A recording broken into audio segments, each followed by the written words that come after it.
Chama chenu cha ACT Wazalendo kimeshatoa msimamo wake ni namna gani mchakato wa katiba uendeshwe, na msimamo huu ulitolewa mwaka 2021 na kamati kuu ya chama, na msimamo huu ndio uliowasilishwa kwenye kikosi kazi kilichoundwa na rais.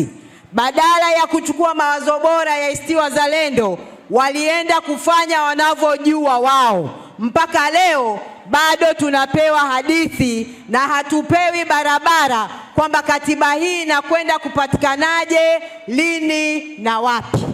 Sisi tulisema tunataka katiba mpya ya wananchi. Tunataka mchakato wa mabadiliko ya sheria mabadiliko ya katiba na sheria ya kura za maoni uanze sasa, wakati ule tukiongea mwaka 2021. Tunataka mchakato huu uanze. Hakuna lolote linalozuia kwa sheria hizi kupelekwa bungeni, na sheria hizi ndizo zitatuonesha barabara namna gani tunaenda kufanya mchakato huu wa kupata katiba mpya. Tunataka katiba ambayo itahusisha makundi yote katika jamii, itapokea sauti za watu wote.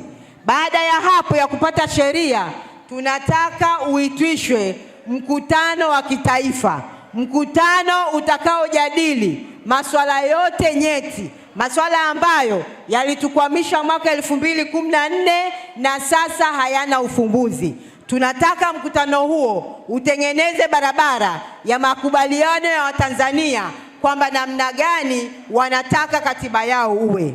Baada ya kupata huo mkutano wa makubaliano, tunataka kuwepo kwa kamati ya wataalamu, kamati ambayo itakusanya mawazo yote yaliyopatikana sasa, kamati ambayo itachukua mawazo ya tume ya Jaji Warioba, kamati ambayo itachukua mawazo ya rasimu iliyokuwepo mwaka 2014 na kuziunganisha pamoja ili tupate rasimu ya katiba mpya ya wananchi.